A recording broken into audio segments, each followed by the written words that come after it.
हरे कृष्णा, राधे राधे। कैसे हैं आप सब? आशा करूंगी आप सब एकदम स्वस्थ होंगे, मस्त होंगे और अपनी अपनी फैमिली और भक्ति में व्यस्त होंगे। आज की वीडियो में आप लोग देखेंगे कि मोक्षदा एकादशी कल था, तो मैं मोक्षदा एकादशी पे कैसे सेवा की, किस तरह से क्या पूजा की, क्या क्या भोग लगाई, वो सब आज की वीडियो में आप लोग देखेंगे। तो सबसे पहले सुबह सवेरे उठकर मैं घर के मंदिर का पट बंद होता है, जैसा कि रात में, तो सुबह में पट हटाती हूँ। उसके बाद लड्डू गोपाल जी हमारे सोए रहते हैं, तो लड्डू गोपाल जी को बहुत ही प्यार से जगाती हूँ। सुबह सवेरे अभी ठंडा पड़ रहा है, तो लड्डू गोपाल जी को गुनगुना उठाते के साथ गुनगुना दूध थोड़ा सा और थोड़ा सा गुनगुना जल देती हूँ। और यहीं पे मैं संकल्प लेती हूँ, क्योंकि संकल्प कोई भी पूजा पाठ में लेना आपको ज़रूरी होता है। संकल्प लेकर के आपको बोलना होता है कि आज का एकादशी के दिन आज रख रहे हैं, आप किस तरह से फल फूल खाकर रहेंगे, एक टाइम खाकर रहेंगे या फिर आप बिल्कुल निर्जरा रहेंगे। जिस तरह से आप पूजा पाठ करने जा रहे हैं उसका संकल्प लेना बहुत ही ज़रूरी होता है। तो संकल्प मैं इसी समय ले लेती हूँ।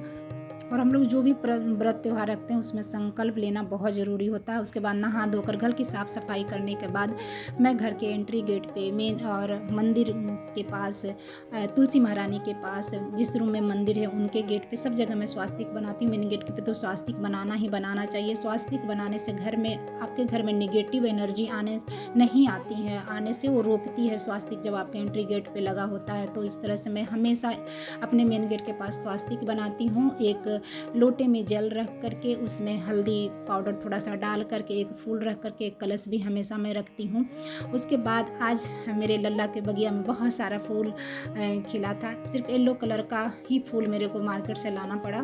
और उसके बाद श्री हरि नारायण का मैं पंचामृत से अभिषेक करती हूँ। जैसा कि आप सबको पता ही है कि मैं जितने भी धातु के देवी देवता रखी हुई हूँ, पूजित सेवित विग्रह मेरे पास है, उनका मैं अभिषेक हमेशा कुछ कुछ खास अवसरों पे पंचामृत से करती हूँ। अगर आपके यहाँ ठंडी ज़्यादा है तो पंचामृत से अभिषेक नहीं करें। हमारे यहाँ अभी उतना ठंडा नहीं है तो हम पंचामृत से अभिषेक किए। जैसे ठंडा पड़ेगा तो हम पंचामृत से अभिषेक नहीं करेंगे।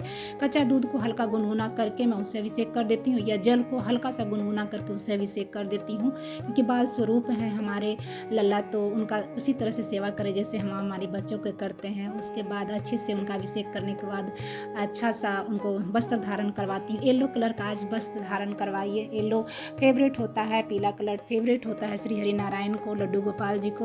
और उसके बाद चंदन लगाती हूँ। आप सबको पता ही है, मैं हमेशा बोलती हूँ कि तुलसी काष्ठ से या तुलसी काष्ठ का जो जड़ होता है उससे घिस करके चंदन लगाइए। थोड़ा सा केसर का तिलक लगाइए। केसर का तिलक और तुलसी काष्ठ का जो तिलक होता है ना, सबसे उत्तम होता है। तो आप सब भी इस तरह से ज़रूर कीजिए। और ये देखिए लल्ला के श्रृंगार के लिए आज लल्ला के बगिया में कितना सारा फूल खिला है। सिर्फ पीला वाला फूल लेकर आना पड़ा है, क्योंकि आज के दिन पीला वस्त्र, पीला भोग, पीला फूल का ही बहुत ज़्यादा महत्व होता है। तो सिर्फ पीला वाला फूल लेकर आई थी, बाकी सारे फूल उनके बगिया के हैं।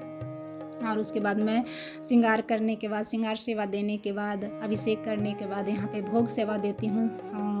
इस अपने श्री हरि नारायण को, अपने लड्डू गोपाल जी को, जो भी सीजनल फ्रूट्स फल होते हैं वो मैं लगाती हूँ हमेशा। और हमेशा मखाने का एक खीर में गाय के दूध में उसमें मिश्री डालकर और केसर डालकर हमेशा मैं ये भोग अपने हाथों से बनाती हूँ। और एक पंचामृत का भोग, 2 भोग मैं हर एकादशी पे लगाती हूँ। बाकी जो भी फूल ये फल सीजनल होते हैं वो भोग तो लगता ही लगता है। भोग सेवा देने के बाद फिर उसके बाद आरती मैं करती हूँ। आज के दिन एकादशी माता की आरती ज़रूर करनी चाहिए, क्योंकि एकादशी है तो इससे हमारे श्री हरि नारायण प्रसन्न होते हैं। और फिर उसके बाद श्री हरि नारायण के कोई भी आरती आपको करनी चाहिए, जैसे ओम जय जगदीशर या जो भी आपको आता है वो, लेकिन श्री हरि नारायण की आरती भी एक करनी चाहिए। आज है गीता जयंती, मोक्षदा एकादशी के दिन ही मनाया जाता है। तो गीता जी का मैं पूजा करती हूँ। मैं अपने घर में बहुत दिन से पहले से गीता जी रखी हूँ। अगर आप लोग नहीं रखे हो तो गीता जी जरूर रखिए। गीता जी का पाठ अध्ययन कीजिए, बहुत ही इसमें आपको हर प्रॉब्लम का सॉल्यूशन मिलेगा। उसके बाद एकादशी जी के कथा मैं कहती हूँ, सुनती हूँ, क्योंकि एकादशी के दिन एकादशी का कथा भी ज़रूरी होता है। नाम जाप का मैं संकल्प ली हुई हूँ। नाम जाप मैं डेली करती हूँ, लेकिन आज के दिन डबल ट्रिपल कर देती हूँ, जिस तरह से टाइम रहता है उस तरह से। लेकिन नाम जाप का संकल्प जरूर लेना चाहिए। उसके बाद मैं यहाँ पे रखी हुई हूँ, रामायण जी भी रखी हुई हूँ। विष्णु सहस्त्र नाम का पाठ जरूर एकादशी के दिन करना चाहिए।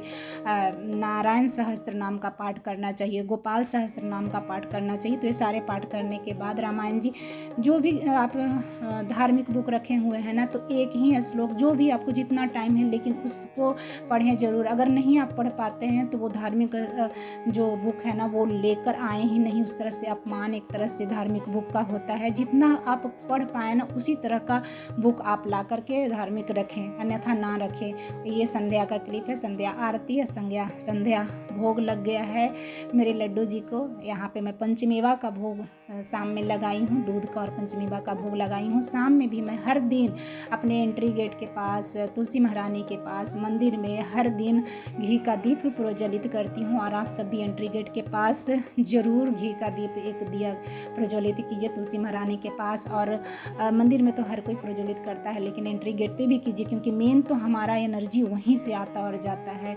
और उसके बाद फिर मैं फलाहार कर रही हूँ। तो अभी आया हुआ है, इसको शकरकंद बोलते हैं।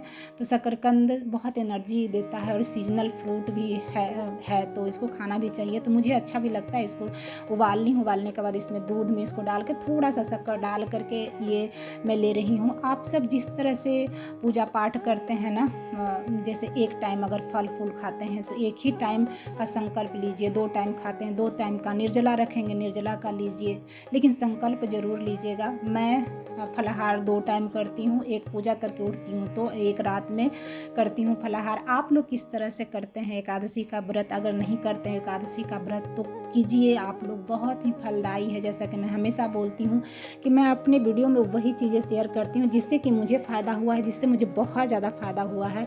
तो आप सब भी एकादशी का व्रत रखें। सारे व्रतों में सबसे उत्तम व्रत इसको माना गया है। जैसा ऐसा कि कहा जाता है कि सारे व्रत जब हम करते हैं तभी तक उसका फल देता है। और ये व्रत एक ऐसा व्रत है ना जो हम करने के बाद अगर छोड़ भी देते हैं ना तभी भी उसका पुण्य हमको मिलते रहता है। तो आप लोग को कैसा लगा हमारा एकादशी का ये सेवा? आप लोग किस तरह से सेवा देते हैं एकादशी के दिन या डेली के दिन में अपने लड्डू गोपाल जी को, अपने इष्ट को ज़रूर शेयर कीजिएगा। हरि बोल, जय श्री राधे। और कमेंट जरूर कीजिएगा मेरे लड्डू गोपाल जी का श्रृंगार कैसा हुआ था ये भी बताइएगा। राधे राधे मेरे लड्डू गोपाल जी को ज़रूर बोलिएगा। जय श्री नारायण। फिर मिलती हूँ मैं एक नए वीडियो के साथ, तब तक के लिए अपना और अपनों का ध्यान रखें। हरि बोल, जय श्री राधे।